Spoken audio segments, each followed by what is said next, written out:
Hi மக்களே, நான் கணேஷ். நீங்கள் பார்த்துட்டு இருக்க சேனல் ருபி 360. இன்றைக்கி வந்து நம்ம என்ன பார்க்க போகிறோம் அப்படின்னு பார்த்தீங்கன்னா, ட்ரேட் டெஃபிசிட் வந்து ரெக்கார்ட் ஹையை ரீச் பண்ணியிருக்கு நவம்பர் மந்தில் அப்படின்னு சொல்லி ministry of commerce and industry வந்து சொல்கிறாங்க. இதில் வந்து மெர்ச்சன்டைஸ் ட்ரேட் டெஃபிசிட் தான் வந்து ரெக்கார்ட் ஹையை ரீச் பண்ணியிருக்கு.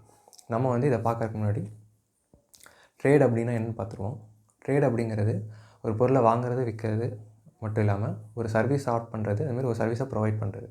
ஸோ இது ரெண்டுமே வந்து ட்ரேடுக்குள்ளே வரும். ஸோ ட்ரேட் டெஃபிசிட் அப்படின்னா இம்போர்ட் வந்து அதிகமாக இருக்கும், எக்ஸ்போர்ட் வந்து கம்மியாக இருக்கும். ஸோ இதுதான் வந்து ட்ரேட் டெஃபிசிட் அப்படின்னு நம்ம சொல்கிறோம். ட்ரேட் சர்ப்ளஸ் அப்படின்னா எக்ஸ்போர்ட் அதிகமாக இருந்து இம்போர்ட் வந்து கம்மியாக இருக்குது அப்படின்னு அர்த்தம். ஸோ இப்போது ஃபார் எக்ஸாம்பிள் நம்ம வந்து அதிகமாக வந்து டிபெண்ட் ஆகியிருக்கோம், எக்ஸ்டர்னல் கண்ட்ரிஸ் வந்து நம்ம அதிகமாக டிபெண்ட் ஆகியிருக்கோம் அப்படின்னா நம்ம வந்து அதிகமாக இறக்குமதி செய்வோம். ஸோ அது வந்து நம்ம டெஃபிசிட் போகிறதுக்கு சான்சஸ் இருக்குது. அதேமாதிரி சர்ப்ளஸில் இருக்க கண்ட்ரிஸ் ஓவராலாக வந்து அதிகமாக எக்ஸ்போர்ட்ஸ் பண்ணுவாங்க. ஸோ அவங்க ரொம்ப செல்ஃப் சஃபிஷியண்ட்டாக இருப்பாங்க அப்படின்னு அர்த்தமாகுது. ஸோ நெக்ஸ்ட் வந்து இம்போர்ட் எக்ஸ்போர்ட்னால் என்னென்னு நம்ம வந்து பார்க்கணும். ஸோ இதை பார்க்குறதுக்கு வந்து நம்ம வந்து ஒரு எக்ஸாம்பிள்லேருந்து எடுத்துகிட்டு போகலாம். ஸோ எனக்கு வந்து இப்போ வந்து ஒரு ஃபோன் வாங்கணும் அப்படின்னு நம்ம வச்சுப்போம். அது வந்து சாம்சங் ஃபோன் வந்து நான் வாங்கணும் அப்படின்னு நினைக்கிறேன். ஸோ அது வந்து இப்போ சவுத் கொரியாவில் மேனுஃபேக்சரிங் பண்ணுறாங்க அப்படின்னு நம்ம வச்சுப்போம். ஸோ இப்போ அந்த ஃபோனை நான் டைரெக்டாக வாங்கணும் அப்படின்னா நான் இங்கேருந்து பே பண்ணி வாங்க முடியாது. இப்போ நம்ம ஒரு பொருள் வந்து இந்தியாவுக்குள்ளே வாங்குறோன்னா ருப்பி கொடுத்து நம்ம வந்து அந்த பொருள் வாங்குவோம். ஸோ இப்போ நான் சவுத் கொரியாவில் இருக்க அந்த ஃபோனை வாங்குறதுக்கு நான் ருப்பி கொடுத்தா அவங்க வாங்கிக்க மாட்டாங்க. இப்போ அவங்க கரன்சி வந்து வான், அதாவது சவுத் கொரியன் வான் வந்து அவங்க கரன்சி. அந்த கரன்சி நம்மக்கிட்ட இருக்குமானா இருக்காது, அதையும் நம்ம கொடுத்து வாங்க முடியாது. ஸோ நம்ம இப்போ என்ன பண்ணணும் அப்படின்னா ஒரு மீடியம் வந்து இந்த இடத்துல வேணும். ஸோ இந்த மீடியம்னா வந்து டாலர். யூஸ்வலாக இது வந்து கோல்டாக இருந்தது முன்னாடி. ஸோ அது வந்து அப்படியே டாலராக மாறி இருக்குது. ஸோ அந்த ஹிஸ்ட்ரி வந்து நம்ம இன்னொரு நாள் பார்க்கலாம். ஸோ இப்போதைக்கு வந்து எல்லாருக்கும் வந்து டாலர் மேலே தான் வந்து ட்ரஸ்ட் இருக்குது. ஏன்னா டாலர் தான் ரொம்ப ஸ்டேபிள் கரன்சியாக இருக்குது. ஸோ அதனால் டாலர் வந்து நம்ம மீடியமாக வச்சு அது வழியாக வந்து ட்ரான்ஸ்ஃபர் பண்ணுறோம். ஸோ இப்படி தான் வந்து இம்போர்ட் எக்ஸ்போர்ட் வந்து ஒர்க் ஆகும். நம்ம வந்து எக்ஸாம்பிளோட இப்போ அதை கண்டினியூ பண்ணுவோம். ஸோ வந்து நான் வந்து இங்கே யூஸ்வலாக ஃபோன் வாங்குறதுனா நம்ம ஆன்லைனில் போடுவோம், அமேசான், ஃப்ளிப்கார்ட் அது மாதிரி போடுவோம். அப்படி இல்லாட்டி நேரில் போய் ஷோரூமில் அது மாதிரி வாங்கலாம். ஸோ நம்ம வாங்குகிற ஆளுங்க வந்து செல்லர்ஸ், இந்தியன் செல்லர்ஸ் அவங்க.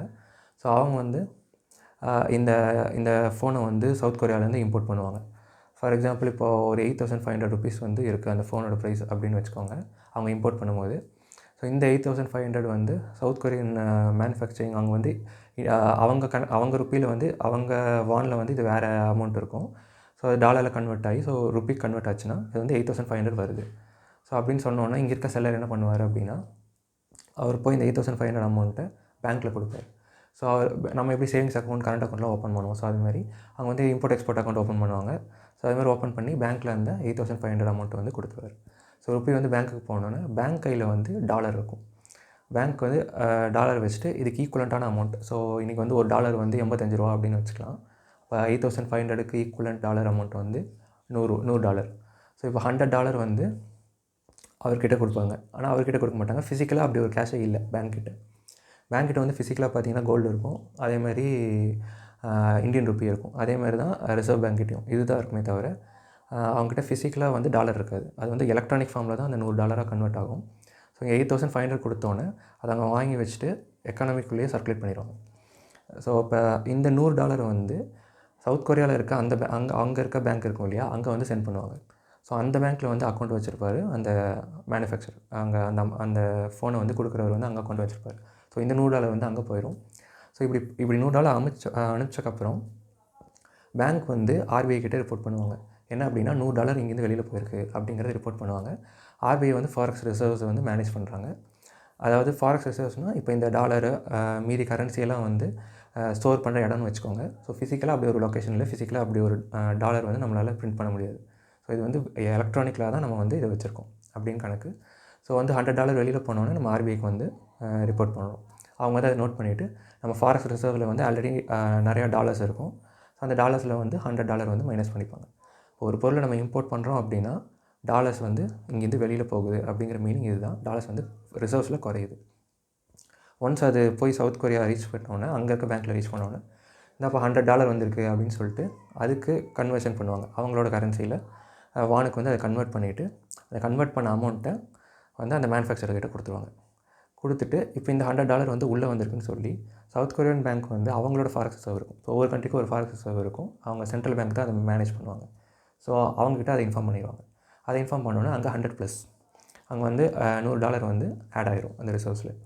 ஸோ இப்போ என்ன நடந்திருக்கு அப்படின்னா, ஒரு பொருளை எக்ஸ்போர்ட் பண்ணுறாங்க அப்படின்னா டாலர் வந்து அங்கே அதிகமாகுது. ஸோ இந்த கான்செப்ட்டை நம்ம புரிஞ்சுக்கணும். இம்போர்ட் பண்ணுறதா இருந்தால் டாலர் இங்கேருந்து வெளியில் போகுது, நம்ம ரிசர்வ்ஸில் டாலர் குறையுது.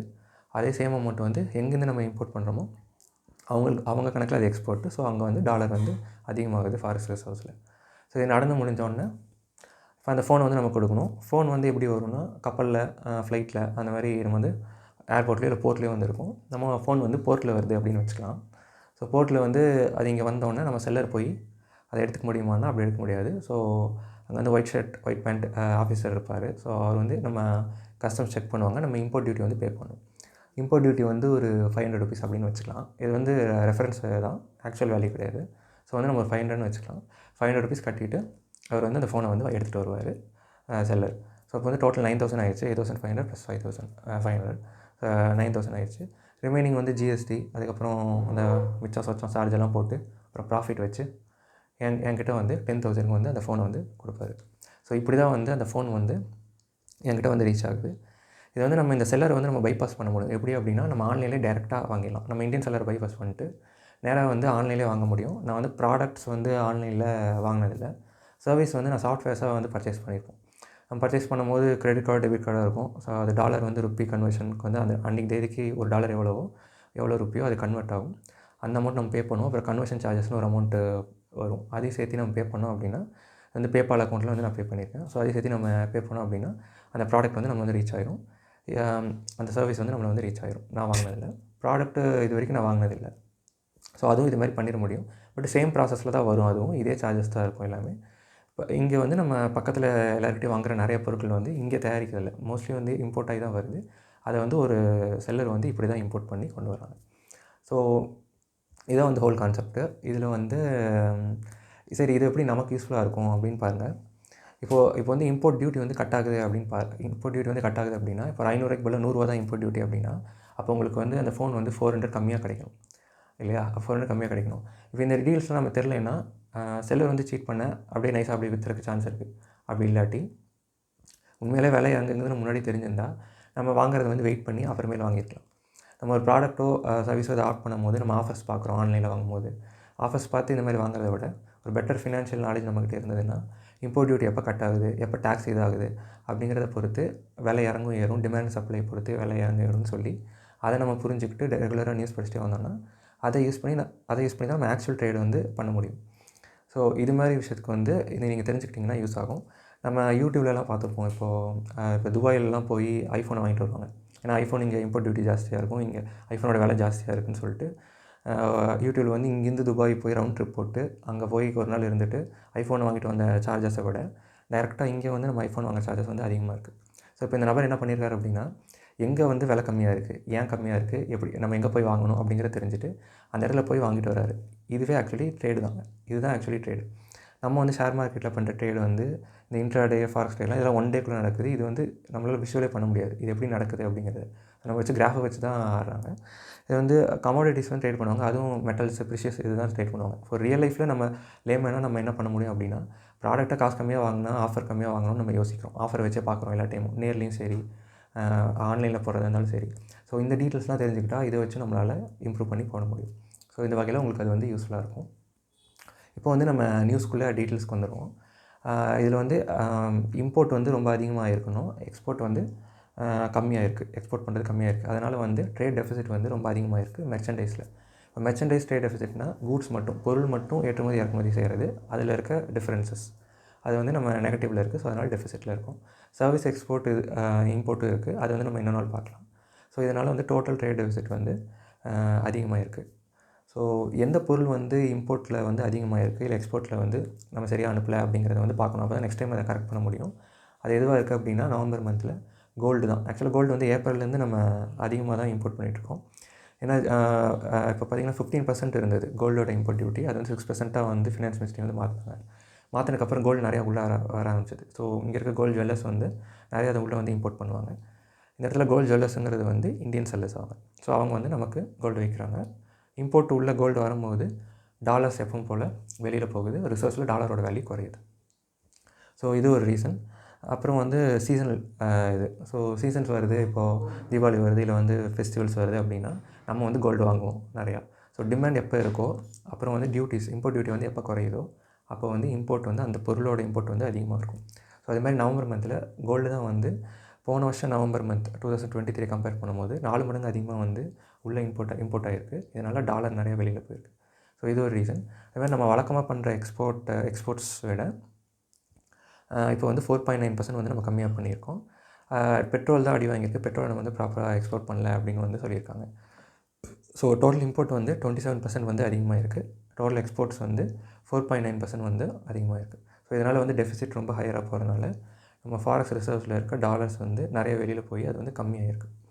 ஸோ ஃபாரெக்ஸ் ரிசர்வ்ஸ் வந்து கம்மியாச்சுன்னா ருப்பியோட வேல்யூ வந்து டிப்ரிஷியேட் ஆகும். ஸோ இது எப்படிங்கிறத நம்ம வந்து இன்னொரு நாள் பார்க்கலாம். ஸோ பேசிக்காக இப்போ நம்ம ஒரு விஷயம் லேர்ன் பண்ணுறோம் அப்படின்னா அதை வந்து இதுக்கப்புறம் நீங்கள் போய் நியூஸ் படிச்சிங்க, ஒரு கான்செப்ட் தெரிஞ்சதுக்கப்புறம் போய் நியூஸ் படிக்கிறீங்க அப்படின்னா அந்த நியூஸ் புரியறதுக்கு சான்ஸ் இருக்குது. ஒன்ஸ் நீங்கள் நியூஸ் புரிஞ்சது அப்படின்னா அதில் நீங்கள் கண்ட்ரோல் எடுக்கலாம். ஸோ அதுக்கப்புறம் தான் அது இன்ட்ரெஸ்டிங்காக ஆகும். நீங்கள் வந்து டெய்லியும் வந்து லாங் ரனில் படிக்க முடியும். சும்மா ஜஸ்ட் நம்ம நியூஸ் மட்டுமே படிச்சுட்டே வந்துகிட்டே இருந்தால் நீங்கள் அது ஒரு மனப்பாடமாக தான் படிப்போம். ஸோ நம்ம கன்சிஸ்டண்ட்டாக படிச்சுட்டா நமக்கு அது புரிய ஆரம்பிச்சோம். ஒரு 2 வருஷம் 3 வருஷம் படிச்சுட்டே வரோம்னா இல்லை என்ன நடக்குது அப்படிங்கிறது ஃபுல்லாக புரியும்.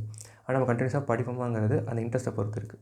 அதுக்கு அப்பப்போ கான்செப்ட்ஸை வந்து கொஞ்சம் எக்ஸாம்பிள்ஸோட ரியல் டைம் எக்ஸாம்பிள்ஸோட நம்ம கான்செப்டை லோட் பண்ணி நியூஸை வந்து கண்டினியூஸாக படிக்க வைக்க முயற்சி பண்ணணும். ஒன்ஸ் அதை பண்ணோன்னா நீங்கள் வந்து ரியல் டைமில் வாட்ச் பண்ணிகிட்டே இருந்து சிச்சுவேஷன் வரும்போது அந்த சான்ஸை வந்து யூஸ் பண்ணலாம். அண்ட் உங்கள் பர்சனல் லைஃப்பில் எப்போவுமே வந்து நம்மளை கன்சியூமர் தான் மெயின், கன்சியூமர் பீப்புள் தான் மெயின்.